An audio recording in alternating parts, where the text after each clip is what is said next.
Aha, əla. Elə Zəminə müəllimə sizlə başlayaq, mümkünsə. Başlayaq müəllimə. Aha, müəllimə, belə deyək də, təsviri fəaliyyət məşğələsindəsiz. Təsviri fəaliyyət məşğələsi keçirsiniz. Uşaqlarda bir ilkin olaraq rəsm çəkmə texnikasını uşaqlara necə aşılayarsınız və uşağın rəsmi əli ilə boyamasına qarşı reaksiyanız? Əvvəlcə onu deyim ki, qeyri-ənənəvi rəsm çəkmək texnologiyaları var ki, hansı texnikalar var ki, uşaqlar bunlardan istifadə edərək spontan şəkildə rəsm əsərləri yaradırlar və burada heç bir əl qabiliyyəti tələb olunmur. Yəni istənilən insan bu üsuldan istifadə edərək rəsmlər yarada bilər. Və bu da uşaqlarda özgüvəni artırır, rəsm çəkməyə marağı artırır. Buna görə də bu üsulların istifadəsindən istifadə etmək olar ilk növbədə. Və uşaq əgər əli ilə boyanırsa, əlbəttə ki, birinin həmkarlığından burada söhbət gedə bilər. Məsələn, mövqedə həmin anda biz uşağı çəkindirmir, daha çox təşviq edirik ki, bunu inkişaf etdirsin. Əgər boya zərərsizdirsə, icazə verə bilərik ki, əlbəttə ki, əli ilə boyasın.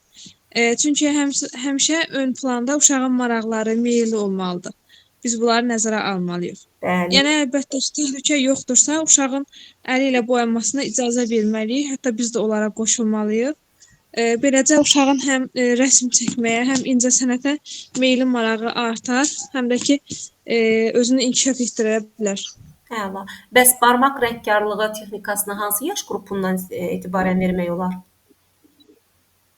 Barmaq rəngkarlığı səhv etmirəmsə, ikinci kiçik qrupdan başlayaraq istifadə etmək olar. Körpələr qrupundan etibarən bəli, verə bilərik uşaqlara. Doğrudur müəllimə.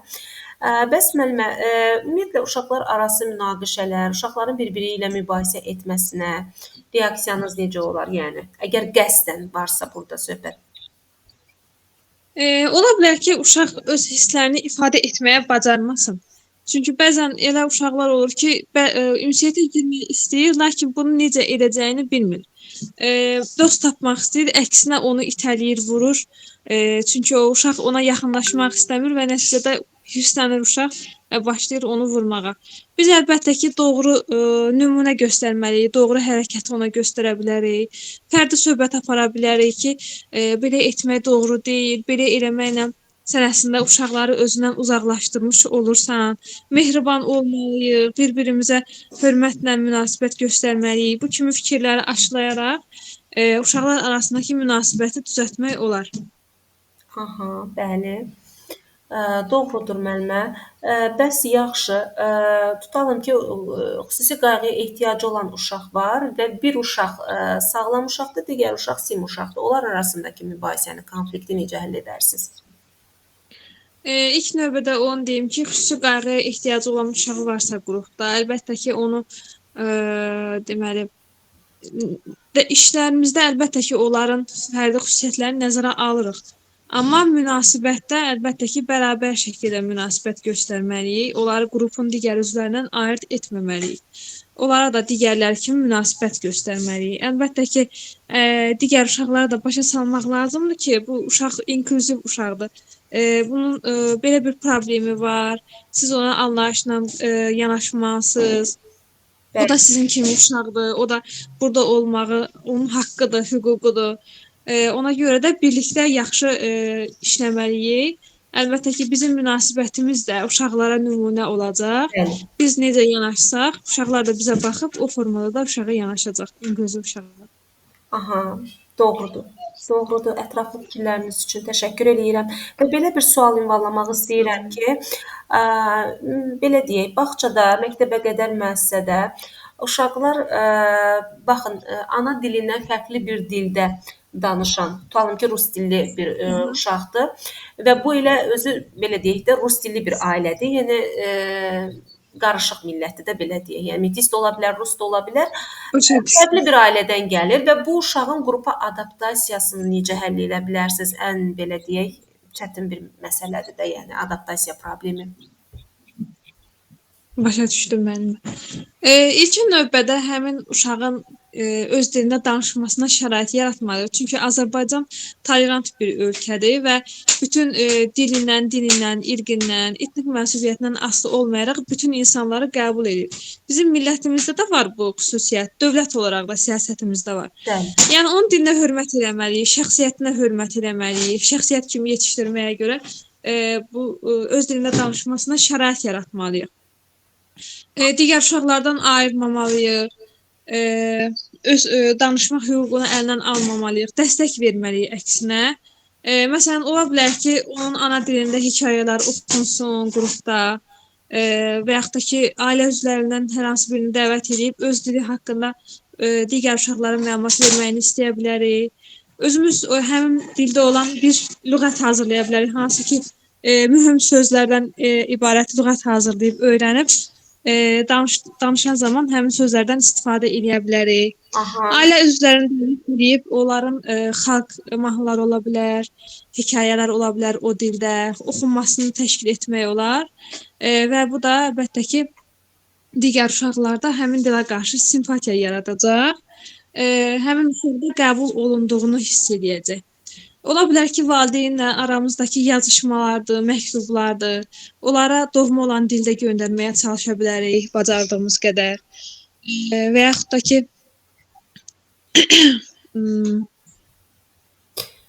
Baxın, əməkdaşlıq yarada bilərsiniz. Əlbəttə. Bir də məsələn, əgər dildə danışan başqa bir ailəni tanıyırıqsa, onların arasında münasibət də yarada bilər ki, bu da sizinlə eyni xalqdandır, eyni dindəndir.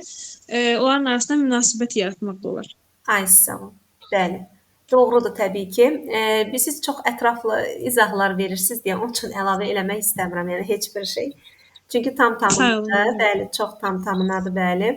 Və müəllimə, baxın, ən vacib, önəmli bir nüansı, sualı vermək istəyirəm ki, məktəbə qədər təhsil müəssisəsində biz ibtidai təhsilə, təbii ki, 6 yaşlı üzəri, ibtidai təhsilə keçid planında biz hansı fəaliyyətlər nəzərə alınmalıdır? Biz deməli uşaqların fəaliyyətini hazırlayarkən uşaqların portfoliosu adlanan bir sənəd toplayırıq. Həmin sənəddə uşaqların əl işləri, müəssisəyə gəldiyi müddətdən hazırki müddətə qədər olan inkişaf cədvəlləri falan olur. Və biz ailə ilə və onun müəlliməsi ilə əməkdaşlıq edərək söhbətlər apara bilərik. Uşağın əqli durumu haqqında, psixoloji vəziyyəti haqqında, inkişaf səviyyəsi haqqında söhbətlər apara bilərik.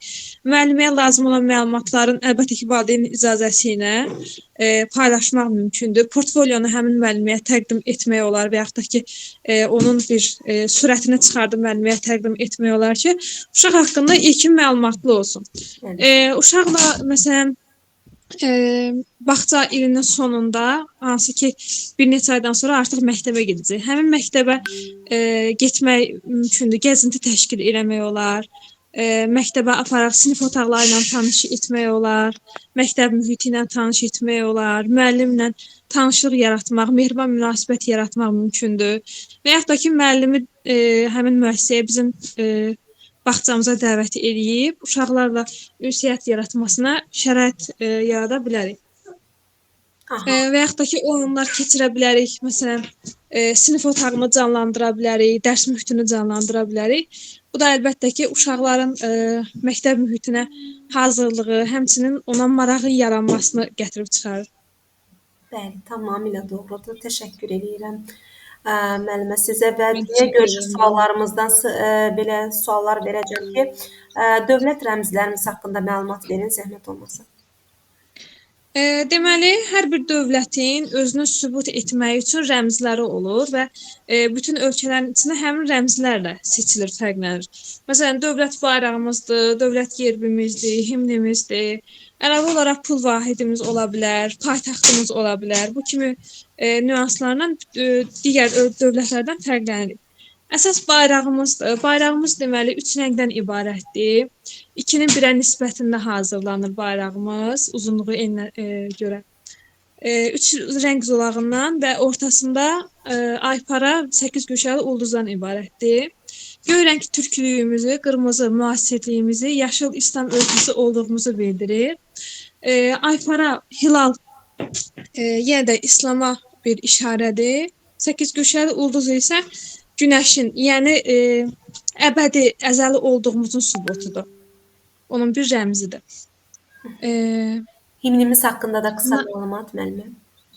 Himnimiz deməli 1919-cu ildə Üzeyir Hacıbəylinin musiqisini bəstələdiyi, Əhməd Cavadın sözlərini bəstələdiyi Azərbaycan marşından götürülüb və 1992-ci il mayın 27-sində parlamentdə Azərbaycan himni kimi qəbul edilib. Yəni əsl adı Azərbaycan marşıdır, lakin himnimiz olaraq hazırda qərarla qəbul olunub. Himnimizi oxuyarkən onun sözlərini dəyişmək olmaz. Ayağa qalxmalıyıq. Kişilərin əgər varsa papağını, baş geyimini çıxarmalıdır. Dik şəkildə dayanmalıdır və sözlərini oxumalıdır. Xarici vətəndaşların sözlərini oxumağına ehtiyac yoxdur, amma ehtiram əlaməti olaraq ayaqüstə dayanmalı vacibdir. Aha. Təşəkkür edirəm müəllimə. Sağ olun müəllimə, mən təşəkkür edirəm. Çox gözəl, əla. Belə müəllimləri görəndə həqiqətən də çox insan həvəslə, yəni çox böyük bir motivasiya ilə həm dərsi keçirirsən, həm o həvəsi, o enerjini, müsbət köklənməni ötürürsən. Həqiqətən də təşəkkür eləyirəm və növbəti müəlliməmiz Nuray müəllimə. Mən təşəkkür edirəm müəllimə. Həqiqətən siz çox motivasiya edirsiniz insanı. İnsan sizdən müsbət enerji alır. Ona görə də mən də çalışdığım qədər o müsbət enerjini qaytarmağa Mən çalışıram. də sizlərdən Zəminə müəllimə inşallah ki, o möhtəşəm nəticənizi belə deyək də orada müsahibə günü inşallah Allahın İnşallah. izni ilə olacaq. Çox inanıram.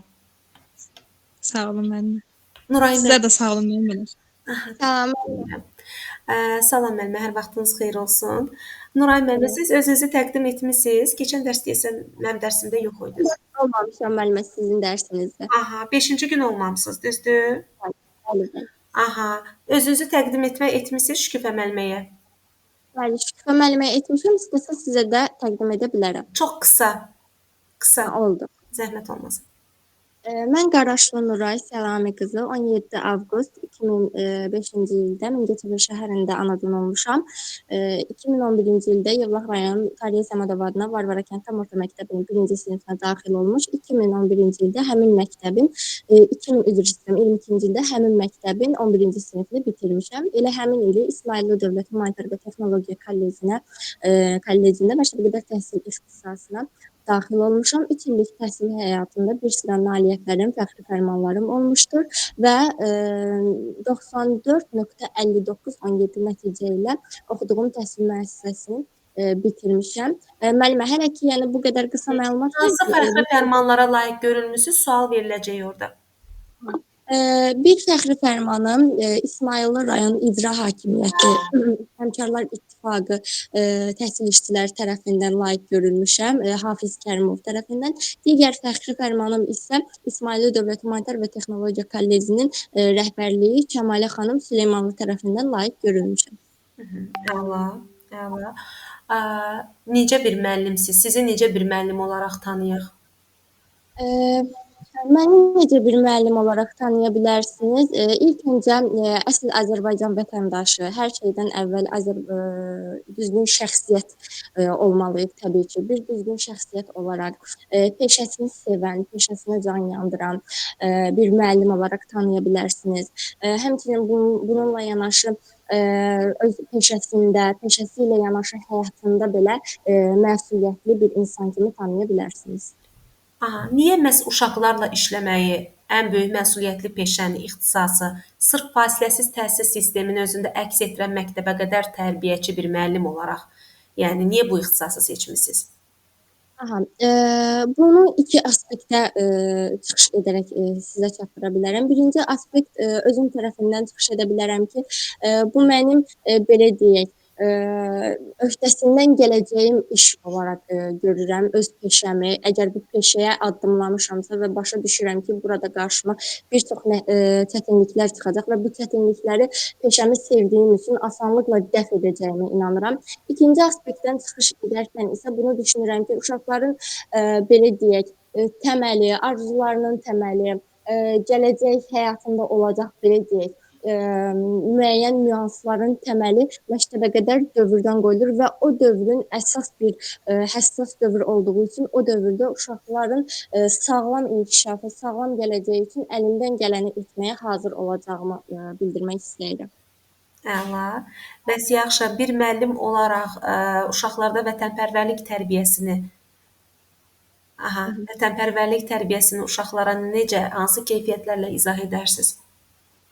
Aha, bu formada izah edərəm. Məsəl üçün, bizim belə deyək, işləyəcəyimiz ildə təbii ki, yeni nəsildir, gənc nəsildir, belə deyək, daha 2020-dən belə deyək, dünyaya gələn uşaqlardır və onlar artıq ikinci Vətən müharibəsini bilirlər və bunu necə çıxış edərək deyə bilərəm. Artıq ikinci Vətən müharibəsini belə deyək, irəli sürərək 44 gün ərzində ordumuzun şücaətini irəli sürərək, daha sonra bununla yanaşı nə üçün onlar üçün maraqlı olacaq təbii ki, niyə ikinci belə deyək, Vətən müharibəsi, belə deyək, ikinci Qarabağ müharibəsi deyə bizə suallar da irəli sürə bilərlər. Təbii ki, uşağın yaşı üçün bunlar normaldır. Buradan çıxış edib onlara birinci Qarabağ müharibəsini də anlada bilərik və bununla yanaşı vətənimizi sevəcəyimizi, vətənimizin bizim belə deyək, ikinci anamız olduğunu,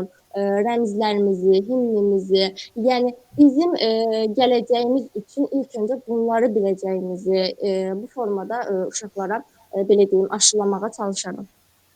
Aha. Bəs ictimai tədbirləri, o cümlədən 20 yanvar faciəsini bir müəllim olaraq necə keçərsiniz? Uşaqlara necə başa salarsınız? Bəli. Deməli, ilk öncə təbii ki, tədbiri keçiririksə, ilk öncə təbii ki, şəhidlərimizin əziz xatirəsi bir dəqiqəlik sükutla yad olunmalıdır. Daha sonra belə deyək, himnimiz səslənməlidir və sonra uşaqlara belə deyək, uşaqların yaş və anlaq səviyyəsi deyilən bir prinsipimiz var ki, biz ona uyğun onlara bunu başa salmalıyıq. Təbii ki, biz belə deyək, özümüzün başa düşəcəyimiz bir dildə, loru dildə desək, bu dildə uşaqlara nələrsə başa salsaq, onlar oradan belə deyək, cüzi bir nəticə çıxaracaqlar. Lakin onların dilində başa salsaq, məsələn, uşaqlar 20 yanvar faciəsi, tarixini deyə bilərik, düzdür, tarixi belə deyək, onun 90-cı il olduğu uşağın tam belə deyək, yaddaşında qalması 20 yanvar adından artıq o biləcək ki, yanvarın 20-si bu hadisə başlayıb.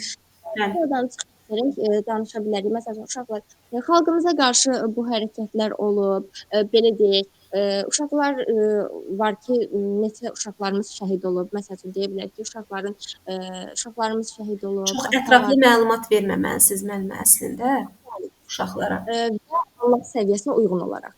Aha. Sadəcə olaraq niyə faciə deyirik 20 yanvara, onu uşaq az da olsa dərk eləsin. Niyə o qərənfili, atribut olaraq o qərənfili uşaq əllərinə götürür. İndi bizim bağçalarda olub da, yəni bəli. Qərənfilin anlamı nədir? Onu bir dənə uşaq başa düşsün. Bəli, Ləman müəllimə qeyd elədi. Aha. Yəni o qərənfili uşağa necə başa salarsınız ki, uşaq bilsin ki, yəni bu qızılgüldən fərqi nədir? Bax bu gülün, bu qərənfilin anlamı nədir? 20 yanvar nədir? Belə başa sala bilərik ki, bilirsiniz, bu elə bir nüansdır ki, məsəl üçün biz özümüz bunu başa düşürük ki, qərənfilin qırmızı, al-qırmızı rəngdə olmağı, belə deyək, o gecədə olan insanların qanını, belə deyək, əks elətdirir.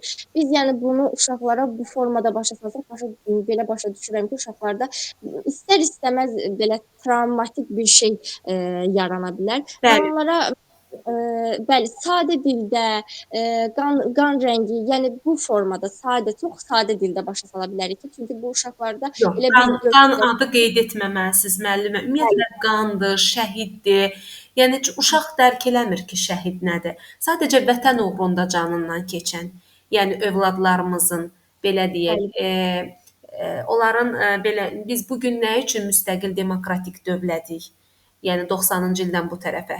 Yəni gör neçə il biz Sovet əsri altında qalmışıq da, yəni SSR-in tərkibində olmuşuq. Bu gün artıq biz tam müstəqil bir belə deyək də demokratik bir dövlət olmağımızı, azad, əgər biz bu gün çox rahat, sərbəst şəkildə dinc əhali olaraq yaşayırıqsa, öz sözümüzü deyə biliriksə, qanun qaydamız varsa, hüquqlarımız varsa, çox rahat şəkildə özümüzü yəni qoruya biliriksə, müdafiə oluna biliriksə, Deməli, nəyin bariz nümunəsidir, nəyin hesabınadır?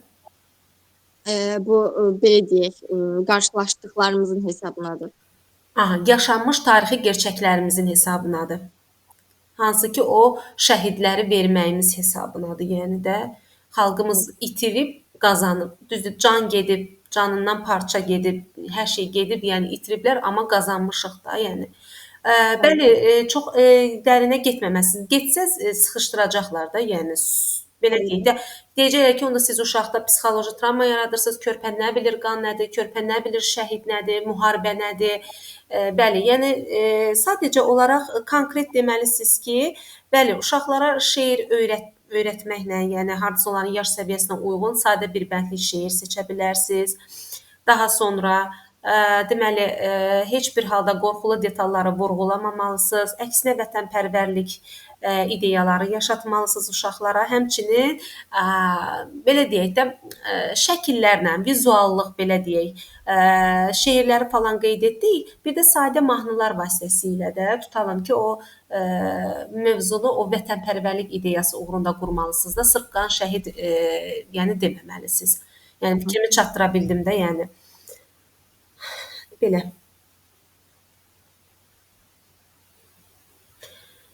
Demək, müəllimə, növbəti belə bir psixoloji sual vermək istəyirəm ki, bax, qrupunuzda elə bir uşaq var ki, o uşaq belə deyək, 6 yaş, 5-6 yaş məktəbə hazırlıq qrupunda dərs müəllimsiniz, amma qrupunuzda bir uşağı artıq müşahidə edib görmüsünüz ki, o uşaq heç də yaşına uyğun inkişaf etməyib. Tutalım 6 yaş dönəmindəsə, bu uşaq 3 yaş dönəmindəki körpəlik xüsusiyyətləri hələ də bu uşaqda davam eləyir. Müəllimə, ilk öncə təbii ki, uşağı müşahidə edərəm. Müşahidə etdikdən sonra müəyyən qeydlər apararam və deməli belə başa düşdüm ki, uşaqda əqli gerilik öz əksini tapıb və bunun üçün biz defektoloqa da müraciət edə bilərik. Ona müraciət edə bilərik. Aradan belə deyək, qaldırılması üçün birgə şəkildə, həmçinin bura ailənin də belə deyək, ailənin əməkdaşlığını da əlavə edə bilərik ki, yəni birgə şəkildə çalışaraq uşağın bu problemini aradan qaldırmağa çalışarıq. Aha, yaxşı. Necə aradan qaldırarsınız? Defektoloqa qədər, valideynə qədər, psixoloqa qədər necə aradan qaldırarsınız? İlk öncə uşağa məsəl üçün müəyyən belə deyək, test deməyək, sınaq üçün məsələn hər hansı bir fərdi yanaşaram, hər hansı bir şəkil göstərərəm. Məsəl üçün onun əqli səviyyəsi nə dərəcədə belə deyək, inkişaf edirmi, etmirmi? Yəni belə deyək, əgər burada inkişaf edirsə, deməli biz Müşahidə edərək. Bəli, müşahidə etməlisiniz ilk öncə. Yəni görün siz deməli uşaqda nə dərəcədə anlama, qavrama psixik prosesi, yəni beyin nə dərəcədə qəbul eləyir, yəni belə deyək, qıraqdan yəni alınan informasiyaları. Daha sonra oyun əsaslı öyrətmə yolu ilə. Tutalım ki, yaşıdları ilə birgə oyuna, əməkdaşlığa cəlb edərək uşağın sosial bacarıqlarını inkişaf etdirə bilərsiniz. Daha sonra hansısa bir kiçik addımlara təşviq edə bilərsiniz. Kiçik addımlara təşviq edərkən də uşaqda bir motivə, bir həvəs yaradaraq uşağın tədricən müstəqil və yaşına uyğun davranışlara yönəldə bilərsiniz. Yəni o uşağı pasiv qoymamalısınız. O uşağı belə deyək də o körpəlik dönəmindən bir növ çıxarıb öz həmyaşıdlarına uyğun çalışmalısınız ki, o uşaqlarla ayaqlaşsın. Çünki artıq 6 yaş, 5 yaşın sonu 6 yaş dönəmindəyik də, yəni bu uşaq məktəbə gedəcək, yəni.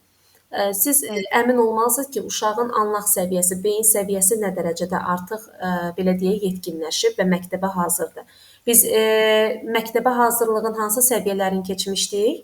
Məktəbə hazırlığın deyə bilərsiniz. Hansı səviyyələr idi mənim o anlamadım. İradi. Psixoloji da var idi içində. Fiziki, psixoloji, iradi, sosial-emosional hazırlıq. Bu 4 hazırlıq biz məktəbə qədər hazırlıqda demişdik. Yəni uşaqların yəni çərçivə sualları da verirlər də. Yəni hər sualdan bir sual doğur, yəni əsaslandırıram sadəcə olaraq. Baxın, belə deyək, ətraf aləmlə tanışlıq məşğələsi keçirsiniz. Bir ildə 4 fəsil var.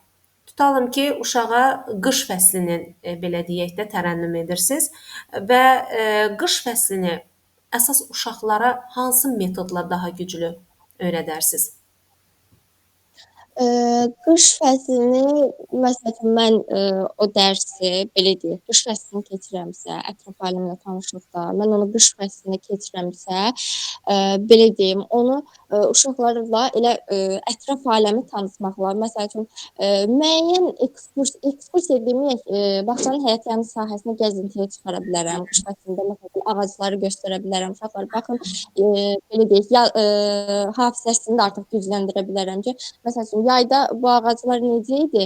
Hal-hazırda necədir? Məsəl üçün quşları göstərə bilərəm. Artıq bir çox quşlar bildiyimiz kimi isti ölkələrə köçüb gedir. Məsəl üçün uşaqlar yazda hansı quşlar var idi? İndi nə görürük təbiətdə? Yəni bu formada aşlaya bilərəm. Günəşin çıxıb çıxmamağı, yəni belə əyani şəkildə. Doğrudur müəllimə, həm əyani, həm də praktik metodla. Müəllimə, belə deyək, yaşıl rəng ümumiyyətlə nədir, nə bildirir yaşıl rəng? Düşünürəm ki, yaşıl rəng daha çox sakitlik, xeyirxahlıq, bunun rəmzidir. Bayrağımızda da var yaşıl rəng, İslamlığın, dinimizin rəngidir. Aha, bəli, İslam dinin simvolu və əsas da nə üçün biz yaşıl deyəndə təbiət tərənnümü gözümüzün önümüzə gəlir? Düşünürəm ki, biz məsəl üçün deyək ki, bəzi bitkilər də olur ki, qış olsa belə o bitkilər yaşıl qalır. Məsəl üçün, belə deyək, xüsusilə bitkilər olur, qarşımıza çıxır, müəyyən parklarda çıxa bilər, gəzinti zamanı qarşımıza çıxa bilər. Yəni bu aspektdən yanaşıram və ən çox uşaqlar yay fəslini sevirlər. Düşünürəm ki, yayda gəzmək, əylənmək və gözümüzə daha çox yaşıl rəng görünür. Aha. Yəni bu sizin ideyanız da ola bilər, keçərli ola bilər bir cavab kimi, amma müsahibədə belə bir sual verilmişdi ki, deməli, tutalım ki, uşağa bir rəsm verirsiniz ki, o uşaq rəngləsin. İndi orada situasiyada tam deyilməyib ki, bu mənzərə təbiət mənzərəsidirmi, ümumiyyətlə nə şəklidirsə, amma deyib ki, daha çox uşağa hansı rəngdən, hansı rəngi tövsiyə eləyərsiniz? Ən birinci uşağa hansı rəngi öyrədərsiniz? Rənglər içərisindən bir rəng deyilməlidir. Yaşıl rəng. Aha. Burada sarı rəng deyən müəlliməmiz var. Nə əsasla müəllimə? Görüm həmin müəllimə. Aha, günəşi təmsil edir. Aha, təkcə elə günəşi təmsil edir ona görə. Başqa fikirlər səsləndirə bilərsiniz müəllimlər? Yazılı da ola bilər, belə canlı da deyə bilərsiniz. Müəllimə, sarı rəngi sevən uşaqlar enerjili, xoşbəxt olurlar, ünsiyyətçil uşaqlar olur, aktiv uşaqlar olurlar. Ona Bəli. görə sarı rəngi də seçmək olar. Məncə mavi rəng. Mavi niyə müəllimə? Mavi deyən müəllimə, buyurun. Ətrafımda da müşahidə eləmişəm həmişə, praktikada olduğumda da fikir verirdim ki, həm göy üzüdür, həm açıq mavi tonları, məsələn, rəngli kağızı falan istifadə edəndə baxırdım ki, daha çox diqqətlərini çəkir. Mavi elə bil ki, rənglərin ən açıq tonlusudur deyə, açıq mavi, hava mavisi. Bəli, bəli. Onların çox hər şeyin baxırdım da oyuncaqlarda, kartlarda, məsələn də şair toplarda, balaca toplarda hamısında mavisinə qaçırdılar. Ona görə məncə müsahibədə mavi cavabı verilmişdi, doğrudur. Bəli. Əslində bütün rənglər önəmlidir müəllimlər. İndi burada durub hər kəs bir fikir deyir, biri sarı, biri qırmızı, biri yaşıl. Hər rəngin öz harmonik xüsusiyyəti var, hər rəngin öz gözəlliyi var, hər rəng bir xüsusiyyəti təmsil edir. Buyurun müəllimə.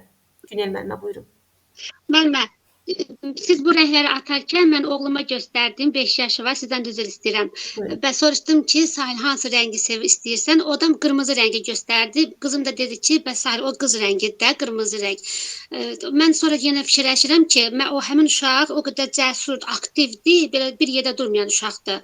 Ona görə fikirləşirəm ki, həqiqətən də cəsur rəngi aktiv uşaqların rəngidir, liderlik bacarığı olan uşaqların rəngidir. Bəlkə də ona görə o rəngi seçmişdi. Yenə də deyirəm, o nə əsasla seçibsə, o artıq onun öz dünyasıdır. öz dünyasıdır təbii ki. Biz onu Bəli, bəli. məcburiyyətlə deyə bilmərik ki, niyə mini qırmızı seçdin? Onu Bəli, özü sarı boya qırmızı da rəng bilmərik. seçdi. Təbii ki, uşağa seçim azadlığı verilir, sərbəstdir. Amma yenə də hər rəngin öz xüsusiyyəti var, öz harmoniyası var. Ona görə də daha çox Çiliyi var. müsahibədə düşmüş suala əsasən verdim ki, göy rəngi, yəni demişdilər və həqiqətən də konkret cavab olaraq mavi rəngə üstünlük verilmişdi, bəli. Bəli, liderliyi təmsil olunur. Liderlik o deməkdir ki, yəni uşağın daha aktiv mövqedə, daha belə deyək də, qrupda o başçı kimi hakim mövqedə çıxış etməsi, özünü hər kəsin belə deyək, o deyirim, hər şey mən obrazı, hər şeyin başında mən gəlirəm. Yəni 3 yaş böhranda olduğu kimi, yəni qırmızı da yəni bu kimi. Biraz qırmızı daha belə ümumiyyətlə həyatımızda götürsək qırmızı hamı gəlir ki, ayda qırmızı biraz daha cəlb edicidir də, qırmızı daha gözə batan bir rəngdir. Eləcə də yəni məktəbə qədər yaş dönəmində də rənglərin xüsusiyyətini, yəni sırf müsahibədə düşmüş sual olduğuna görə verdim müəllimlərə görüm, hər kəs bir fikir səsləndirdi təbii ki. Olmalıdır. Yəni problem deyil, amma mavi rəng deyildiyinə görə mən bu sualı verdim. Belə. Mən sizə təşəkkür edirəm Nuray müəllimə. Çox ətraflı cavablar verdiniz, çox mükəmməl, xoşum gəldi. Sağ olun. Yəni əsas odur ki, heç bir sual cavabsız qoyulmadı və tam-tamına nöqtəsinə kimi fikir səsləndirildi. Təşəkkür edirəm. Sağ olun. Günel müəllimə, sizlə davam edək. Əl qaldırmısınız. Bəli, müəllimə, səhər yazılan. Bildim müəllimə, bildim. Oxumusunuz da yəqin ki sualları. Hazırlaşmısınız. Bəli, Aha. Mən də ümumiyyətlə valideynlərlə əməkdaşlıqla bağlı sual vermək istəyirəm ki, valideynlərlə əməkdaşlığa nə dərəcədə önəm verirsiniz bir müəllim olaraq? Valideynlərlə əməkdaşlıq edərkən hörmətə əsaslanan qarşılıqlı ünsiyyəti qorumaq lazımdır. Valideynlərlə sıx əməkdaşlıq qurmaq lazımdır. Həm də valideynlərlə əməkdaşlıq qurarkən uşaqların müsbət davranışlarını təşkil etmək lazımdır. Uşaqların inkişafı barəsində valideynlərə mütəmadi olaraq məlumatlar çatdırmaq lazımdır. Daha sonra qrupda olan uşaqlar hərəsi bir ailədən gəlir və hər bir uşağın ailə müxtəlifliyini nəzərə alaraq həmin ailə müxtəlifliyinə uyğun davranmaq lazımdır.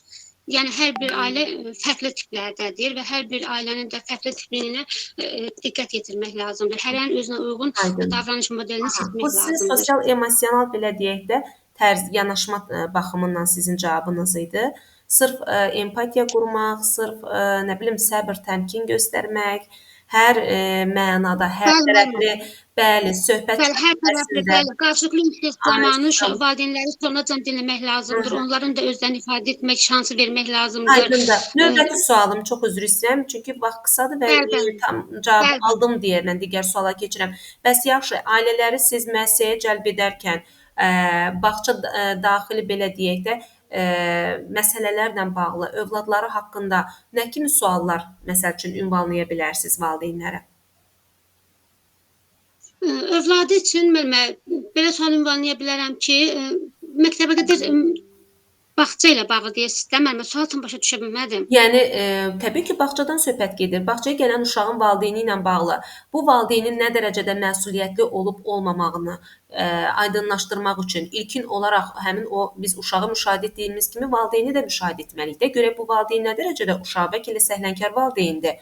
Yəni övladları haqqında belə deyək, nə kimi suallar təqdim olunmalıdır ümumiyyətlə valideynə? Yox, konfidensiallıqla bağlı demirəm müəllimlər. Məsəl üçün, bir sualın birini ünvanlayım, tutalım ki, valideyni ünvanlayırıq ki, uşaqlarınızın, tutalım ki, hobbiləri haqqında. Uşaqlarınızın hobbiləri nələrdir? Uşaqlarınızı nə istəyirsiniz? Aha. Əvvəlcə onu qeyd edim ki, uşaqlar bağçaya gəlməmişdən əvvəl biz uşaqlar haqqında valideynlərindən məlumat əldə edirik. Yəni uşaqlar bağçaya gələrkən bir növ biz onlardan biraz məlumatlı oluruq ki, bu uşaqlar hansı məsələn nələri xoşlayır, nələri xoşlamır. Yəni valideynlərindən bunlar barəsində müəyyən məlumatlar əldə edirik. Aha. Daha sonra Ay sağ ol. Uşağınız ən çox hansı rəngi sevir? Əla. Bu bir sual. Daha sonra uşaqlarınızın musiqi duyumu necədir? Musiqiyə həssaslığı. Ay sağ ol. Bəli, sosial uşaqdırmı? Ünsiyyətçildimi? Ay sağ ol. Müəllimlərimiz qeyd etdi. Bəli. Üzr istəyirəm, sözünüzü kəsirəm. Ünsiyyətini də soruşmaq olar da, ünsiyyət dildimi, yoxsa ünsiyyətdən Əlbəttə qaçan ki. uşaqdırmı? Əlbəttə, əlbəttə. Üzr istəyirəm müəllimənin sözünü kəsdim. Narahat olmayın, buyurun. Doğrudur. Buyurun Günel müəllimə. Elə bir fikrim yoxdur müəllimə bu savarda. Yəni Aha. Cavab verə bilərəm. nə bilim müəllimə, bulanıq yenə Səsləri dayandı. bağlayın müəllimlər. Nərmin müəllimə buyurun. Nərmin müəllimə əlavələri var. Buyurun. İlk öncə bunu deyim ki, uşaq haqqında qısa məlumatlar alardım. Siz də qeyd etdiniz ki, nələri sevir, nələri sevmir. Məsələn, Telefonu atmayıbdı dərsin. Telefonu atmayıb. Aha, bəli. Nərmin müəllimə set getdi yoxsa? internetdə problem yarandı, birdən kəsildi, sözüm Buyurun yarımçıq müəllimə. qaldı. Siz də qeyd etdiniz. Yəni mən soruşardım ki, ünsiyyət barəsində məlumat alardım. Ünsiyyət dildimi, uşaqlarla oynamağı sevirmi və ya tək özü nələrsə məşğul olmağı sevirmi? Uşaq haqqında qısa məlumatlar əldə edərdim. Məsələn, siz dediyiniz kimi hansı rəngi sevir? Məsələn, hansı məşğuliyyətlər onun üçün daha maraqlıdır? Oyun zamanı məsələn evdə də özünü oynadığı oyunlarda aktivdirmi, bacı qardaşları ilə oyun oynayırmı, yoxsa təklikdə oynamağı daha çox sevirmi? Və bundan əlavə qidalanması haqqında da məlumat almaq olar ki, məsələn, hansı qidaları onun üçün məsələn elə uşaqlar var ki, allergik uşaqlar olur da, yəni qidalanmaqda bəzi problemlər yarana bilər. Bunları da soruşmaq olar. Bəli, doğrudur. Tutalım, ekskursiya təşkil etsək, uşaqlarınızın hansı yerlərə ziyarət etməsini istəyirsiniz ki, yəni əvvəlcədən planlı fəaliyyət təşkil edib, yəni həmin yerlərə ekskursiya təşkil etmək üçün uşaqların maraq dünyasını əks etdirəcək şəkildə. Doğrudur müəllimə. Təşəkkür edirəm Nərmin müəllimə və Günel müəllimə. Davam edirik. Günel müəllimə, ümumiyyətlə 21-ci əsr kompetensiyaları hansılardır? Yəni bizim 4K bacarığımız. Bəli, müəllimə, 4K bacarıqlar vardır. 4 bacarıqlar tələblər nəzərə alınır. Yəni burada İKT bacarıqları, 4K bacarıqları dövrün tələblərin, yəni tələblərin prinsipininə əsaslanır. 4K bacarıqlar nədir? Kooperativ əməkdaşlıq, kritik tənqidi düşünmə, kreativlik, yaradıcılıq, bir də kommunikativ ünsiyyət bacarıqları. Aha, əla. Onlar 4K bacarıqlarını əks etdirir. Doğrudur müəllimə, doğrudur. Yaxşı, uşaqlarda fərqlilik nə deməkdir? Fərqlilik deyərkən hansı məsələlər daxildir? Ümumiyyətlə, fərqliliyə münasibətinizin rol model olmaqda təsiri varmı? Fərqlilik müəllimə o deməkdir ki, yəni hər bir uşaq müxtəlif ailə tiplərindən gəlir. Məsələn, birinin ailəsi atası olmur, birinin anası olmur, məsələn, birinin hər ikisi valideyni olmur. Elə uşaqlar olur ki, bir valideynləri qoca olur. Yəni ailə tipləri müxtəlif olur. Hər bir uşaq yəni müxtəlif ailə tiplərindən gəlir. Və biz də hər bir ailə müxtəlifliyi nəzərə alaraq həmin uşaqlarla, yəni uşaqların öz meylinə, marağına uyğun, uşaqların öz düşüncə tərzinə uyğun davranmalıyıq. Yaxşı, biz pedaqoq olaraq bu fərqliliklərin aradan, ümumiyyətlə bu fərqliliklərlə bağlı necə davranış göstərərsiniz? Fərqliliyi görərək.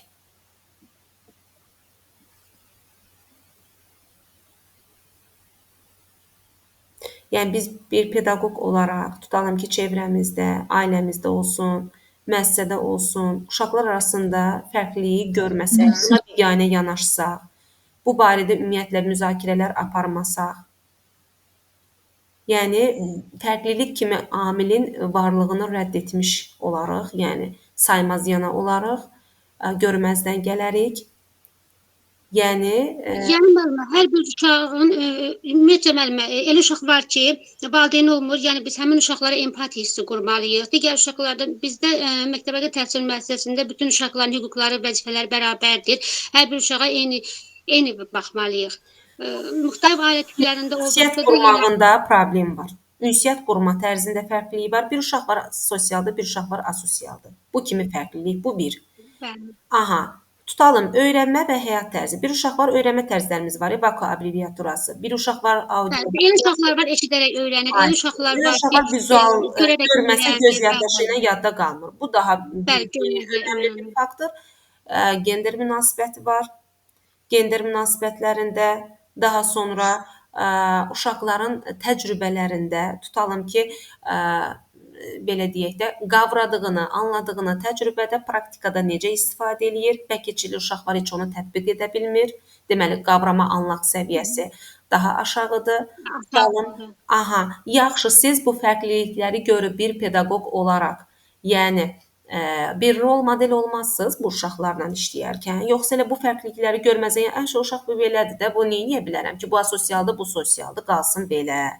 Bu zəif qalır, bu güclü qalır, qalsın belə. Asosial uşaqlarsa qrup Mən daha çox Sosial bilirəm. şəbəkələrdə qrup kollektivinə cəlb edərəm.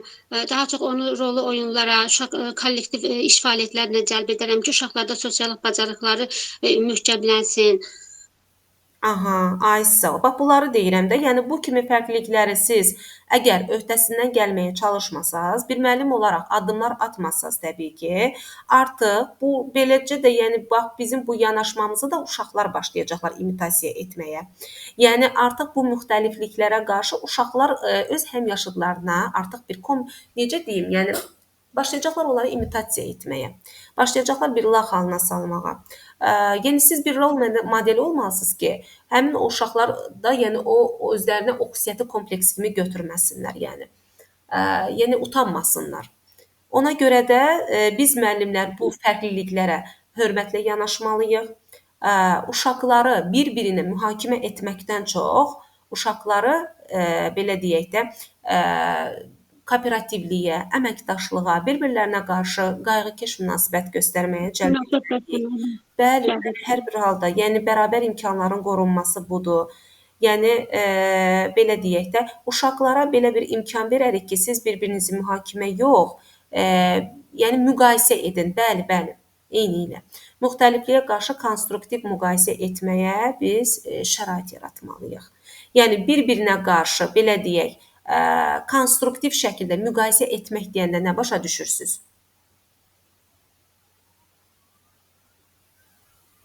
Cavab verə bilərəm. Buyurun. Ümumiyyətlə müəllimə Günel müəllimə fikrinizi tamamlayın, sonra Nərmin müəllimə əlavə eləyər. Buyurun. xeyr müəllimə, xeyr. Buyurun, cavabınız varsa buyurun. Sual sizin sualdır zaten. Nəyə görə Yox, cavab müəllimə. verir? Buyurun Nərmin müəllimə. Belə deyim də, əslində uşaqları bir-biri ilə müqayisə etmək olmaz, lakin uşaqların bir-birlərində olan bəzi cəhətləri görmək üçün özləri öz aralarında yaxşı mənada müqayisə apara bilərlər. Məsələn, siz dediniz ki, hər uşağın öz öyrənmə tərzi var da. Bəzi uşaqlar vizual olaraq öyrənir, bəzi uşaqlar isə məsələn oxuyub yazaraq öyrənir. Uşaqlar öz aralarında bir-birlərinin müqayisə edə bilərlər ki, məsələn müsbət mənfi cəhətlərin olduqlarını müqayisə edə bilərlər ki, məsələn məndə belə bir müsbət cəhət var ki, mən vizuallığa daha çox önəm verirəm. Səndə belə bir müsbət cəhət var ki, sən oxuyub yazaraq öyrənməyə önəm verirsən. Bir-birlərindəki bu fərqlilikləri görürlər ki, məsələn aralarında bu fərqlər var da və həmin o fərqlər, məsələn, bəzi oxuyub yazan uşaq görür ki, məsələn, dostu görərək öyrənməyi daha çox, vizual öyrənməyi daha çox sevir və fikirləşir ki, mən də bir yoxlayım, görüm, mən də vizual öyrənə bilərəmmi? Və ya vizual öyrənən bir uşaq görür ki, bu uşaq oxuyub yazaraq öyrənir. Onda da bir maraq yaranır ki, mən də bir oxuyub yazaraq öyrənə bilərəmmi? Bir bunu sınayım. Və ya asosial uşaq olur və görür ki, hər kəsdən kənarda qalıb, ünsiyyət quran uşaqların arasında bir bağ yarandığını görür və istər-istəməz buna can atmağa çalışır ki, və o dostlarının can atmağa çalışır ki, dostlarının ilə bir ünsiyyət qursun, asosiallığın aradan qaldırmağa çalışsın. Yəni müsbət mənada yaxşı xüsusiyyətlər formalaşır uşaqlarda. Zaten müsbət mənada müqayisə etmədən danışdıq. Yəni təbii ki, burada bir-birlərinə qarşı necə deyək, rəqib formasında müqayisə demirik ki, yəni bunlar bir-birlərinə qarşı inadçıl, belə deyək, inadkar münasibət göstərsinlər. Xeyr. Yəni sırf yoldaşlıq, dostluq, yəni qayğıkeş münasibət zəminində və bəli, əməkdaşlıq zəminində təbii ki. Doğrudur Nərmin müəllimə, təşəkkür edirəm ətraflı, yəni həqiqətən də yəni ən azından fikir formalaşmayan müəllimlərə də yeni bir fikir qatdınız. Təşəkkür edirəm. Günel müəllimə. Günel müəllimə. Bəli, müəllimə. Günel müəllimə. Mən oxumuşam onlar. Sadəcə fikrimi ifadə etməkdən məqsədim. Aha, başa düşdüm müəllimə. Təkrar edərsiz, təzə PDF-dir də, hələ ki təzə atılıbdır. Biraz uzun PDF-dir ona görə. Narahat olmayın, amma hər biri özünüz görürsüz ətraflı geniş yazılıbdır. Hələ o PDF-nin davamı da var. 72 səhifəlik PDF-də atacağam, yəni yükləmirəm. Yaxşı müəllimə. Dünya görüşü ilə bağlı belə sual vermək istəyirəm ki, ümumiyyətlə zəfər tariximizlə bağlı bizə məlumat verin, zəhmət olmasa. Zəfər tariximiz 2020-ci il noyabr ayının 8-də zəfər tariximiz olmuşdur. Bu da nə səbəbinə? 2020-ci il sentyabr ayının 27-sində deməli bizim müharibə başlamışdır. Yəni mənfur düşmənlərimizin necə deyim mən, mənfur düşmənlərimizin atəş atmışlar və həmin atəşi uşaqlara bu gün başa salmalı deyiləm. Aha, elə formada deyin ki, yenə də deyirəm də. Yəni 2020-ci il mən həyatımda inansız sözümü ifadə edə bilmirəm. Evdə qədər özüm rahat danışıram. Sadəcə olaraq dərsə qoşulanda bütün hər şeyləri yadımdan çıxarıram. Ki, orada da gedəndə həyəcan sizi basmasın canlı komissiya qabağında. Yəni özümə asılı olmur. Buna necə dərsdə qoşuram, yenə eyni həyəcan, eyni ürək. Mən danışa bilmirəm eləsə. Narahat olmayın. Tam fikrinizi çatdırın. Yox, Nərmin müəllimə, zəhmət olmasa qoyun müəllimə tam... Mən qalsın gələn danışalım, danışa bilmirəm. Ay müəllimə, niyə elə eləyirsiniz özünüzə qarşı axı? Mən istəyirəm hər bir müəllim tam rahat şəkildə özünü ifadə edə bilsin müəllimə. Burada heç kimsi yargılamır, heç kim demir niyə belə cavab verdiniz, neynədiniz. Hər kəs bir-birinə dəstək olur. Yəni elə eləməyin, xahiş eləyirəm sizdən. Tam necə bilirsiniz, elə də fikrinizi çatdırın müəllimə. Siz bilirsiniz əslində. Sadəcə bilmirəm niyə həyəcan sizi basır bir-birinə. Narahat olmayın. Mən danışa bilmirəm. Yox, qalsın. Yox, danışın müəllimə. Mən sizə qulaq asacağam, danışın. Danışın. Mən istəyirəm ki, danışa-danışa, bəli, əlbəttə gözəl danışır müəllimə. Danışın, narahat olmayın. Necə bilirsiniz, elə də çatdırın fikrinizi. Narahat olmayın. Buyurun. 2020-ci il sentyabrın 27-sində Azərbaycan xalqı öz torpaqlarını geri qaytarmaq istəyirdi və buna görə də biraz münaqişə baş vermişdir və bu münaqişə deməli 2020-ci il noyabrın 8-də qələbə ilə nəticələndi. İşğal olmuş bütün torpaqlarımız, bütün ərazilərimiz azad olunaraq geri qaytarılmışdır və torpaqlarımızın bütövlüyünün bərpa olunmasına görə 8 noyabr zəfər günü kimi qeyd olunmağa başlanmışdır. Əla. Mən inansız nə qədər oxuyuram. Hər inans alan mən telefonu, dəftər, kitabı yerə qoymuram. Sadəcə həyatım məni imkan vermir. Can, o gün qrupa siz yazmışdınız ki, oturub sualları bir-bir yazıram. Elə eləyin. Özünüzə o qədər əziyyət verməyin müəllimə. Çalışın, şifahi öyrənin. Niyə o qədər vaxt itkisi eləyib yazırsınız? Yormayın özünüzü. Gücü verin bizə. Ondan sonra ancaq oxuyuram. Oxuyun. Bəli, ona görə oxuyun, danışın. Narahat olmayın. Mən məndə elə olur ki, sualları dəstək olacağam, çox köməkli göstərəcəm sizə, narahat olmayın. Yəni mənə yazın. Həm də müəllimə. Deyə icma etdim. Ona görə o da pis təsir elədi. İcma qaldı keçmişdə. Ona görə də müəllimə o mexanik tiplər var. O icma gəlir mənə siz Allah. İcmadan çox müəllimlərə haqsızlıq oldu. Bəli, müəllimə, özüm mən orada bütün sualları cavablandırmışdım. Heç bir suala cavabsız qoymamışdım. Yəni özüm məndən miqdar aşağı bal toplayan müəllimlər vardı ki, onlar qəbul oldular. Yəni mən 47,75 toplamışam miqdar. Düzdür, onu qeyd eləmədim o müsahibə imtahanında. Amma yenə də yaxşı cavab vermişdim. Yəni yenə də seçilə bilmədim. Miqdar yüksək yığanlara da deyirlər kəsiblər ona görə ki, çünki avantaj axı miqdən keçməkdir. Bilirlər ki, bəli, haqsızlıqlarla da olub əlbəttə ki, yəni görün nə qədər bilməyən müəllimlər, yəni demirəm, onlar da Allah hər kəsən belə deyək, ruzisin versin. Vallahi heç bir müəllimə savadsız deyil. Heç bir əstəğfurullah müəllim haqqında o fikri demərəm də. Müəllim adını daşıyır. Savadıdır, nədir, necə ölçülür, hər kəsin özünədir, görədir, yəni. Mən əstəğfurullah heç kəsə bir savad deyə bilmərəm. Yəni amma daha çox eşitdiyim qədərilə, yəni miqə yüksək yığanları kəsiblər.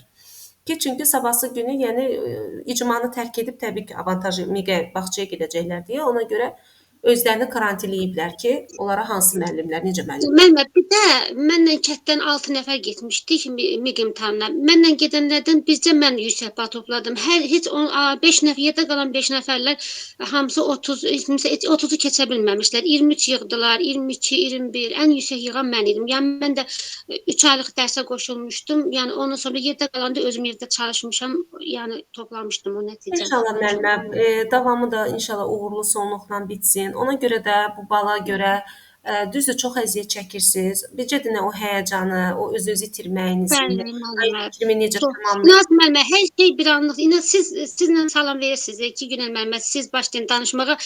Bütün hər şey beynimdə silinir elə bil ki, mən inansız bu neçə gündə elə bil heç nə oxumamışam. Elə eləməyin Elə də. Görün bir dənə həyəcan, bir dənə dilinizin o necə deyim, o da topuq vurması, yəni bilməsiniz Bəli. necə dolaşığa düşsəz, bütün əziyyətinizi dolaşır. eləyəcək. O komissiya üzvü heç kim sizi tanımır orada. Heç vaxt onlarla qarşılaşmayacaqsınız. Bir gün cəmi 15-20 dəqiqə müddət ərzində sizin orada taleyiniz həll olunur. Həqiqətən deyirəm də, yəni işə girmək üçün, daimiləşmək üçün. Yəni siz onları nəzərə alın ki, bu boyda bala hayıfdır da, yəni. Bu boyda əziyyətinizi balı qoyuram bir qırağa. Aylarla çəkilən zəhməti, əziyyəti hədər eləməyin də, yəni 15 dəqiqənin içində. Yəni bunu gözünüzün qabağına gətirin, daha da əzmli, daha da inadkar. Danışacağım yeni özüm üçün. Aha, qoyun onlar sizin cavabınız qarşısında aciz qalsın. Siz niyə çəkinəsiz ki? Onlar da sizdən çox bilmir ki. Siz qədər bilməzlər, narahat olmayın. Çünki siz çərçivəni, hər bir şeyi öz sahənizin belə deyək də öyrənmisiniz. Əziyyət çəkmisiniz, ən azından bilmirəm də texnikum universitetimi bitirmisiniz. Bəli, olsun da, yəni heç onu oxumayanlar var, ona heç belə qəbul ola bilməyənlər var. Narahat olmayın Günel müəllimə, təşəkkür eləyirəm. Digər müəllimlərə də söz verməliyəm. Narahat olmayın, nə zaman sizə şəxsidə də yaza bilərsiniz, soruşa bilərsiniz, problem deyil. Digər müəllimlər, bax burada bayaqdan Tüzalə müəllimə əl işarəsi qaldırıb, gələcəm müəllimlər. Tüzalə Əliyeva. Bəli, salam müəllimə. Hər vaxtınız xeyir. Salam müəllimə, hər vaxtınız xeyir. Müəllimə, siz bir müəllim olaraq uşaqlarda hansı mənəvi keyfiyyətləri aşılayarsınız? Bir müəllim olaraq uşaqlarda ən vacib olan mənəvi keyfiyyətləri bunlardır ki, uşaq birinci şəxsiyyət kimi formalaşmalıdır. Uşaq şəxsiyyət formalaşaraq onlara əsas öz ayağının gələcəkdə, öz ayağı üzərində durmağını təşkil eləyərəm ki, yəni necə kiçik yaşlarına, məsəl üçün, uşaq özünün, məsəl üçün, əmək bacarıqları formalaşmalıdır, ünsiyyət bacarığı formalaşmalıdır, fiziki sağlamlığı, bədən quruluşu formalaşması, zehni cəhətdən, əqli cəhətdən formalaşmalıdır ki, bağça yaşından uşaq böyüyəndə artıq bir öz ayağının üzərində gələcəkdə dura bilsin. Aha, bəli, doğrudur. Bəs bir müəllim olaraq uşaqlara özünüzü necə sevdirərsiniz? Belə sevdirərəm ki, məsəl üçün, mən ünsiyyət qurmağı həqiqətən də kommunikativ bacarıq məndə var, əminəm buna ki, məsələn, ünsiyyət qurmağı çox sevirəm, böyüklərlə, kiçiklərlə. Məsələn, ünsiyyət yolu ilə uşaqlara özümü çox yaxşı sevdirə bilərəm. Onlarla mülayim davranaraq, güləriz olaraq, onları hər zaman xoş davranaraq, xoş qarşılayaraq, məsəl üçün, saçına sığal çəkərək, gülümsəyərək onları ələ almağı bacararam. Aha. Müəllimə, vərdiş nədir? Uşaqlara hansı düzgün vərdişləri aşılayarsınız? Uşaqlara düzgün vərdiş bunlardır da. Məsəl üçün, yuxu vərdişidir, əllərini yumaq vərdişidir, masada düzgün yumaq vərdişidir, sonra paltarını yuxudan durarkən geyinməkdir, onu yatarkən soyunmaqdır, səlqə ilə yerinə qoymasıdır, məsəl üçün, oyuncaqlarını yerinə yığmasıdır. Bunlar uşaq üçün lazımı olan vərdişlərdir. Ay, sağ ol. Bəs yaxşı. Rol model olmaq, həm yaşıdları, yoldaşları üçün nümunə olmaq kimi vərdiş formalaşdırmaq necədir bəs? Məsəl üçün yoldaşlar üçün nümunəvi olmaq belə düşünürəm ki, məsəl üçün misal üçün də oyun oynayarkən məsəl üçün oyuncağını bölüşməyi bacarmalıdır. Bu şeyləri formalaşdıran uşaqlarda ən vacib olan, sonra yoldaşları ilə mehriban, humanist olmağını formalaşdıraram. Sonra yoldaşlarını bu cür nümunəvi ola bilər uşaq. Əgər bu keyfiyyətləri uşaqlarda formalaşdırsam, yoldaşlarla qrup daxilində nümunəvi ola bilər. Doğrudur müəllimə. Tərbiyəçinin hansı bacarıqları var? Tərbiyəçinin 4 bacarığı var. Kommunikativ bacarıq, konstruktiv bacarıq, qnostik bacarıq, bir də təşkilatçılıq bacarığı. Konstruktiv bacarıqlarımız, ümumiyyətlə konstruktiv bacarıq nədir? Nələr daxil? Konstruktiv bacarıq odur ki, misal üçün müəllim planı yazarkən, məsələn, düzgün məqsəd verməyə bacarmalıdır, düzgün rəy verməli bacarmalıdır, uşağı anlaq səviyyəsinə uyğun məqsəd seçməlidir planı yazarkən və o məqsədində həqiqətən həyata keçirməlidir, uşağın üzərində tətbiq eləməlidir, yəni uşaq onu dərk etməlidir və yenə tətbiq etməlidir. Bəs düzgün təşkilatçılıq qabiliyyətinə malik müəllim necə olmalıdır? Düzgün təşkilatçılıq qabiliyyəti də budur ki, məsələn, müəllimin təşkilatçılığı düzgün olarsa, uşağın vaxt bölgüsünü düzgün apara bilər, tədbirlər zamanı düzgün, məsəl üçün, tədbir zamanı keyfiyyətli tədbirin əldə olunmasını təşkil edə bilər. Hansısa bir gəzintiyə gedərkən, hansısa bir ekskursiyaya gedərkən onu öncədən düzgün təşkil edərsə, əlbəttə ki, bu ekskursiya, gəzinti yaxşı nəticə ilə nəticələnə bilər. Doğrudur müəllimə. Pedaqoji şura nədir? Pedaqoji şura. Pedaqoji, yəni tərbiyəçi müəllimin jurnalı, proqramı düzgün yazmağı. Yox. Pedaqoji şura. İdarəetmə orqanıdır. Necə idarəetmə orqanıdır? Bax, ipucu verdim. İdarə etmə orqanı, yəni qrupda uşaqların fəaliyyətini, uşaqların idarə olunmasını bacaran müəllimdir də, bacarmaq deməkdir. Ali idarəetmə orqanı. Onu bilmirəm heç. Atmışıq PDF-lərin içərisində müəllimə. Baxarım müəllimə. Ali kollegial idarəetmə orqanı. Mənim səsim özümə qayıdır müəllimə. Yəqin sizin setinizdəndir. Mən danışanda zəhmət olmasa siz səsi bağlayın. Tədris tərbiyə prosesinin, ümumiyyətlə təlim-tərbiyə prosesinin keyfiyyətini yüksəltmək məqsədi ilə pedaqoji fəaliyyətinin səmərəliliyini təmin etmək məqsədi ilə yaradılır və hansı məsələlər həll olunur? Oxumamısınız yəqin ki. Bəli, müəllimə, oxumamışam. Oxuyarsınız mütləq, çünki mütləq şəkildə, yəni nizamnamədə də verilib pedaqoji şura haqqında. Yəni %100 verilir, yəni müsahibədə bu sualların içərisində. Yaxşı müəllimə. Təşəkkür edirəm. Mən təşəkkür edirəm müəllimə. Başqa sualınız var? Xeyr müəllimə, çox sağ olun. Gələn dərs davam edir. İnşallah müəllimə. Səs pis gəlir.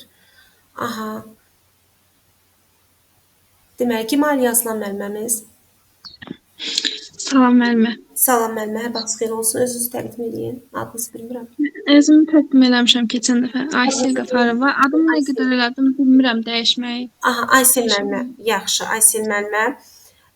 Yaxşı müəllimə, sizə belə bir psixoloji sualla başlamaq istəyirəm ki, deməli, uşaqlarda nitq qüsurlu uşaqlarla ümumiyyətlə necə istəyirsiniz?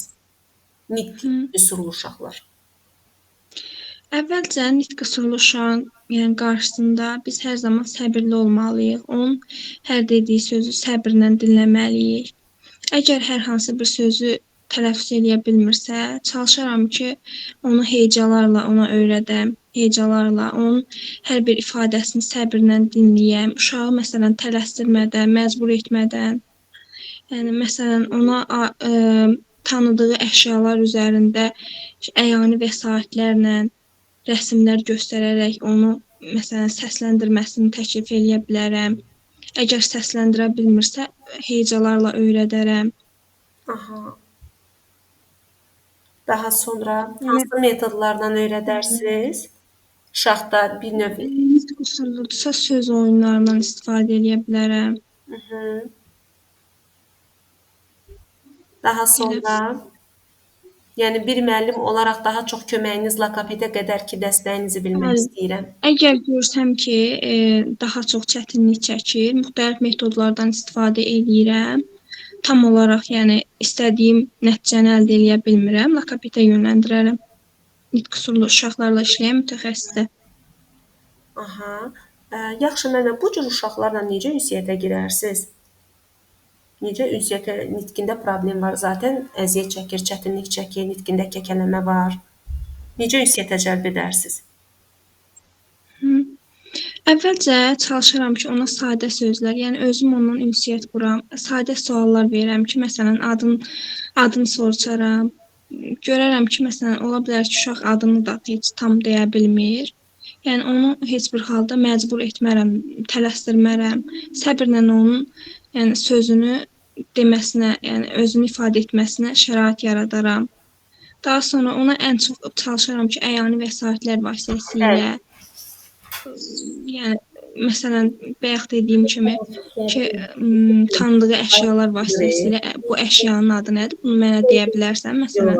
Hecalar uzanır. Belə, yəni əyani vəsaitləri səsləndirərək, şəkilləri səsləndirərək çalışaram ki, onu mənə ifadə eləsin, amma heç bir halda uşağı tələsdirmərəm. Onun hər bir dediyi sözü səbrlə gözləyərəm. Görsəm ki, uşaq tələffüz eləyə bilmir, çalışaram onu hecalarla öyrədim.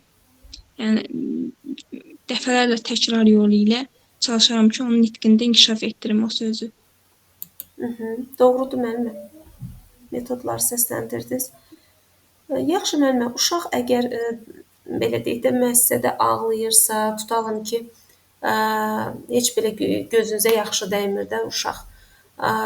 Davamlı ağlama prosesi davam eləyirsə, bu yemək yeyən vaxtı da uşaq heç belə yemək yemək istəmirsə, ilkin olaraq vəziyyəti necə qiymətləndirərsiniz? Əvvəlcə əgər görürəmsə ki, uşaq ağlayır, bunun bir səbəbi olmalıdır. Ola bilər ki, fiziki narahatlığı ola bilər. Valideynindən ötrü ağlaya bilər. Ola bilər ki, hər hansı bir əşya üçün ağlaya bilər. Yəni bunun səbəbini öyrənməliyəm. Çalışaram ki, o səbəbi yəni həll eləyim. Ola bilər fiziki narahatlığı ola bilərsə, onu həll eləyim. Ola bilər hansısa bir əşya üstündə də ağlayır, məsələn, hansısa bir əşyanı istəyir, dostundan ağlayır. Əvvəlcə bunun səbəbini öyrənməyə çalışaram. Bəs səbəbi araşdırandan sonra, səbəb artıq sizə məlum olduqdan sonra hansı alternativ yollar axtararsınız, məsəl üçün? Uşağı sakitləşdirmək üçün deyək də.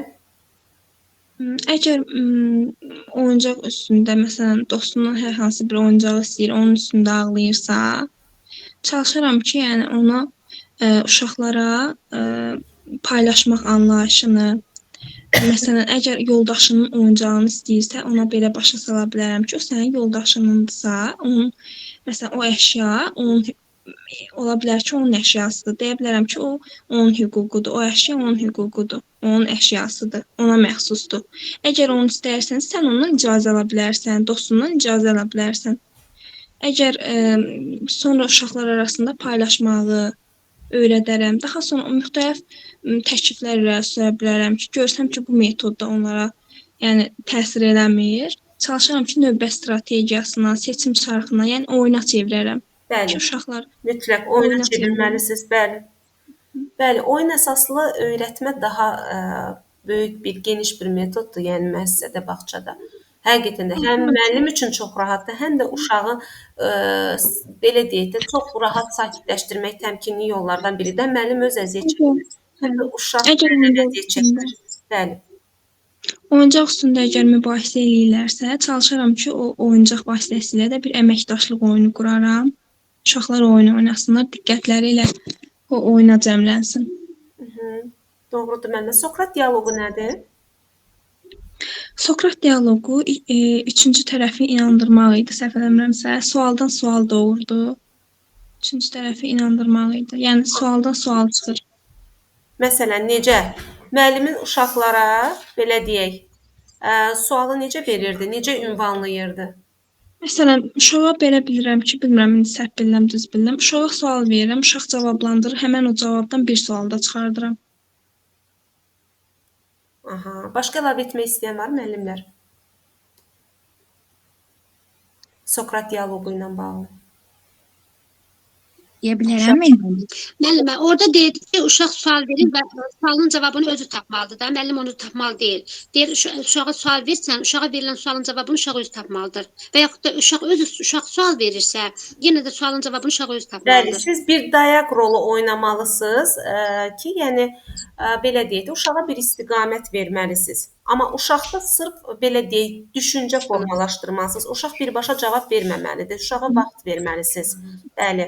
Ən əsası müəllimə, burada uşaqda tənqidi təfəkkürü inkişaf Ay, etdirən sağ ol. suallar. Tənqidi təfəkkür, bəli. Bildiyimiz müəllimə müzakirə iş üsulu kimidir də sanki. Aha, bəli. Yəni ki, problem həll etmə bacarığı. Məsəl üçün deyirəm ki, uşaqlarda analitik düşüncə formalaşdırırsınız, problem həll etmə, öz fikrini ifadə etmə bacarıqları inkişaf etdirirsiniz. Məsəl üçün şəkillər göstərirsiniz uşaqlara. Başlayırsınız o şəkillər üzərindən suallar verməyə. Nə cür suallar verərsiniz? Tutalım ki, bir təbiət mənzərəsi göstərirsiniz. Tutalım ki, deyirsiniz, Məsələn, deyə bilərəm ki, nə üçün bu rəngdən istifadə etdin? aha, məsəl Nə üçün üçün bu rəng? aha, şəkil quş rəsmi göstərirsiniz və deyirsiniz ki, bu quş ümumiyyətlə niyə uça bilir? Niyə uçandı da? Yəni quşun qanadı var, uçur. Uşaq dərin düşüncəyə gedəcək, fikirləşəcək. Deyə bilərəm ki, quşu nə üçün kağızın yuxarı hissəsindən çəkdin? O da bir tənqidi təfəkkür inkişaf et, Yəni bir növ düşünər. qapalı düşüncə yox, açıq forma. Qapalı cavab, bəli, xeyir falan, yəni bu kimi cavablar olmamalıdır. Uşaq dərin düşünməlidir. Uşaq o Sokrat dialoqunun yəni mənası budur ki, qarşılıqlı iki tərəfli dialoqa əsaslanan tərbiyəçi müəllim və uşaq arasında, yəni bəli, sual əsnasında uşağın birbaşa cavab verməyi deyil də, uşağın fikirləşərək, dərin düşüncə, tənqidi təfəkkürə əsaslanaraq, analiz sintez edərək fikirlərini əsaslandırmasıdır. Aydındır? Və bununla da uşaq artıq pasiv deyil də, aktiv öyrənmə rolunda olur. Fəal iştirakçı olmalı. Bəli, fəal iştirakçı olurlar, doğrudur. Pasiv dinləyici. Aha, müəllimə son bir sualımı verirəm. Qiymətləndirmə necə tərtib edərsiniz? Əsas da yekun hesabatı valideynə necə təqdim edərsiniz? Müəllimə, yekun hesabat 2 dəfə aparılır. Bir 3 yaşın sonunda, bir də 6 yaşın sonunda. Yəni yekun hesabatı belə aparmalıyıq ki, bütün inkişaf sahələri üzrə biz uşağı qiymətləndirməliyik, yəni yazmalıyıq yekun hesabatda. Bu da uşağın məktəb təliminə təsir etmir. Aha, bəs yaxşı, yekun hesabatı valideyn sizdən tələb eləyir ki, artıq mən uşağım məktəbə qədər təhsilin sonunda, 6 yaşın sonundadır. Mən bilmək istəyirəm ki, mənim uşağımın qiymətləndirməsi necədir? Məktəbə hazırlığı nə yerdədir? Bəli, valideyn hər bir halda, yəni təbii ki, tanış ola bilər uşağın yekun hesabatı ilə. Yəni biz uşağın həm fiziki olaraq, həm yaradıcı, həm sosial bacarıqlarını orada qeyd etməliyik. Ay, sağ ol. Yaxşı, əgər valideynin hansısa bir narazıçılığı yaranarsa, nə edərsiniz? Məsələn, deyə bilərəm ki, sizin övladınızın inkişaf göstəriciləri bunlardır. Aha. Aha. Elə deyə bilərəm. Necə sübut eləyərsiniz onu? Şifahi, yazılı? Yəni ki, əyani şəkildə biz onu yazırıq da, səhv etməmsə Ay. yazmalıyıq. Yəni onu göstərməliyəm əyani şəkildə ki, mən uşağın məsələn deyək ki, diaqnostik qiymətləndirmə ilk uşaq qrupa gələndən yəni ilin sonuna qədər mən yəni yazmışam da bu Aha, yekun hesabat. il boyu aparılan, qiymətləndirməni Mən əyani olaraq yəni göstərərəm ki, uşağınız, övladınızın inkişaf göstəriciləri Yəni bunlardır. Yəni valideyn İrada hüququ. qarşı necəsiz? İrad bildirərsən? Müəllim əgər valideyn tənqidli fikir bildirərsə, təbii ki, mədəni davranış qaydalarına əməl etmək, hörmətlə yəni qəbul etməliyəm, hörmətlə yanaşmalıyam. Heç bir Əlavə halda hansı izahlara ehtiyac duyular ki, valideyni razı salasınız? Müəllimə, belə bir fikir bildirə bilərəm ki, biz heç bir halda valideyn nəsə irad bildirəndə də, valideyni övladı haqqında məlumat verəndə də biz əvvəlcə müsbət tərəfdən deməliyik ki, valideyndə bizə qarşı aqressiya yaranmasın. Bəli, bu birinci addım. Daha sonra Əvvəlcə müsbətindən başlamalıyıq. Daha sonra bildirərəm ki, yəni mən öz birlikdə həll uşaqlarımı yolları axtara bilərsiniz. Bu elə sizin birgə əməkdaşlığınızdır. Qoyun görün valideynlə də qarşı özünüzü sevdirə bilərsiniz. Qoyun biraz valideyn də sizi istəsin ki, yəni həqiqətən səmimiyyətinizə inansın. Həqiqətən də necə can yandırıcı bir müəllim olduğunuzu görsün, hiss etsin. Səhlənkar olmadığınızı, məsuliyyətli, ciddi bir müəllim olmağınızı anlasın. Aha, Bir də bildirərəm ki, yəni mən çox istəyirəm ki, mənim uşaqlarımın inkişaf göstəriciləri məni qane etsin. Yəni mən bunu yəni ürəkdən istəyirəm, ona çalışaram ki, inandırım valideyni ki, mən yəni ürəkdən istəyirəm ki, uşaqlarımın inkişaf göstəricisi yəni yüksək olsun. Mən çalışdığım qədər bəli. onların üzərində çalışıram. Aha. Doğrudur müəllimə. Son sualım 2024-cü il, üzr istəyirəm, 2025-ci il hansı ildir? Konstitusiya və suverenlik. Konstitusiya nədir, suverenlik nədir? Belə bilirdim ki, müəllimə, konstitusiya odur ki, yəni dövlətimizin qanunudur, insanların hüquqları və vəzifələri Aha, qeyd olunur. bəli. Suverenlik də odur ki, yəni müstəqil, demokratik ölkək. Yəni Azərbaycan öz hüquqları ilə idarə edilən ölkədir, idarə olunan ölkədir. Azad, demokratik, suveren, unitar bir respublikayıq. Doğrudur müəllimə. Təşəkkür edirəm sizə, Aysel müəllimə. Çox sağ olun. Aha, yaxşıdır, pis deyil. Və deməli müəllimlərdən kim qaldı? Nərmin müəllimə, mən sizi soruşmadım. Xeyr müəllimə. Əgər Hə. vaxtınız yoxsa, ev yoxdur, dinləyici kimi gəlmişdim əslində. Sadəcə həvəs yarandı, danışmaq istədim. Barmağımı ona görə qaldırmışdım. Aha, ev yox. Deməli, Nərmin müəllimə, məktəbəqədər müəssisədə uşaqlar üçün ümumiyyətlə təhlükəsiz şərait deyəndə nə başa düşürük biz uşaqlar üçün təhlükəsiz münbit bir şəraitin qurulması? İlk öncə bunu qeyd edeyim ki, uşaqların evdən sonra ən çox vaxt keçirdiyi yerlərdən biri bağçadır. Və uşaqların təhlükəsizliyinin qorunmağı ən çox bağçanın üzərinə düşür. Buna görə də biz ilk öncə bu məkan təhlükəsizliyindən danışım sizə ki, bağçanın içərisindəki olan təhlükəsizlikdən danışım.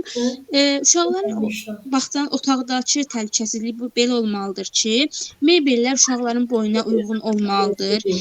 Sonra iti küncləri olmamalıdır. Pəncərələr xüsusi qoruyucularla örtülməlidir. Təhlükəsizlik kilidləri ilə bağlı olmalıdır. Bundan sonra işıq piltələrinin üstü qapaqlarla örtülü olmalı. Sonra qeyd edeyim ki, yəni naqillər uşaqların əli çatmayan yerlərdə yerləşdirilməlidir. Oyuncaqlar bəli, uşaqların deməli yaşlarına uyğun oyuncaqlardan istifadə edilməlidir. Çox ağır oyuncaqlar yuxarıda şkafın yuxarı hissəsində yerləşdirilməməlidir. Bundan başqa fövqəladə hal təhlükəsizliyi də var ki, məsələn, ilk öncə yanğın hadisəsi baş verərsə nə etməliyik? Əgər belə bir hal baş verərsə, ilk öncə müəllimlər, bağça heyəti bu sahədə təlimdən keçməlidir və uşaqlara da bu haqqda qısa məlumatlar verilməlidir. Bunun üçün bağçada yanğın söndürən balonları olmalı, xüsusi çıxış qapıları da yaradılmalıdır. Bundan başqa sağlamlıq cəhətdən bunu da deyə bilərəm ki, əgər yoluxucu xəstəliyi olan uşaqlar bağçaya buraxılmamalıdır. Uşaqlar daimi nəzarətdə saxlanılmalıdır. Bağçanın içərisində tək heç bir yerə buraxmaq olmaz. Oyun meydançası yumşaq, rahat yəni oyun meydançası yumşaq olmalıdır. Orada istifadə olunan ləvazimatlar köhnə, qırıq olmamalıdır. Avadanlıqlar möhkəm, yeni olmalıdır. Bir də ən son bunu da deyim ki, həyətdə uşaqlar oynayarkən daim nəzarət altında qalmalıdırlar. Tək onları nəzarətsiz buraxmaq qəti olmaz. Əla. Biri də qaldı. Biri də qaldı. Bu uşaqlar üçün məsələn, yəni bağçada olan təmizlik ləvazimatları, təmizlik məhsulları uşaqların əli çatmayan yerdə yerləşdirilməlidir. Bəli, doğrudur. Yəni nə üçün müəllimə əl çatmaz yerdə yerləşdirilməlidir uşaqlar üçün? Uşaqdırlar, onlar körpədirlər. Onların qoxusu, iyi, onlar axı təmizlik ləvazimatları rəngli olur, axı maye şəklində olur. Doğrudur. Onlar ona maraqlı gələ bilər, götürüb içə bilərlər, ağızlarına, burunlarına vura bilərlər. Bu da zəhərlənmə halı baş verə bilər. Bu da yəni müsbət bir hal deyil. Onun üçün onlar uşaqların əli çatmayan yerdə yerləşdirilməlidir. Doğrudur müəllimə. Doğrudur. Təşəkkür edirəm. Müəllimə, hansı etik davranış qaydalarımız var müəllimin? İlk öncə etik davranış qaydalarımızdan bunu mədəni davranışı misal göstərə bilərəm, qərəzsizliyi göstərə bilərəm, qanunçuluğu misal olaraq sizə göstərə bilərəm, vicdanlı davranışı nümunə olaraq göstərə bilərəm, insan hüquqlarını sizə qeyd edə bilərəm. Aha. Bir də ictimai etimad etik davranış qaydalarımızdandır.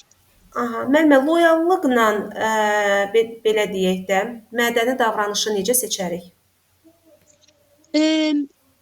Loyallıq bu deməkdir ki, loyallıq bir növ qeybət kimi sayılır da. Yəni məsələn, mən bir bağça müəlliməsiyəm, başqa bir bağçanın rəhbərliyindən, oranın fəaliyyətindən gəlib danışıram, qeybət edirəm də. Yəni bu doğru bir hal deyil. Loyallıq əsasən o deməkdir ki, bir də loyallıqda bir sosial media tərəfi də var ki, məsələn, əgər bizim bağçamızda, işlədiyim bağçada qaydalar belədir ki, heç bir şəkildə heç bir uşaqların videoları, şəkilləri, məlumatları paylaşıla bilməz. Ancaq bəzi tərbiyəçilər bu loyallıq prinsipini pozaraq onları paylaşırlar. Bu da loyallığın pozulmağına gətirib çıxardır və bundan əlavə heç bir rəhbərliyi, heç bir bağçanın rəhbərliyi haqqında kiminləsə oturub qeybət şəklində danışmamalıyam. Bu da loyallığın bir nümunə, loyallığa mənfi hallarından, loyallığı fikrimi çatdıra bilmədim. Yəni loyallığın pis haldır da. Yəni loyallıq prinsipini pozuruq biz burada.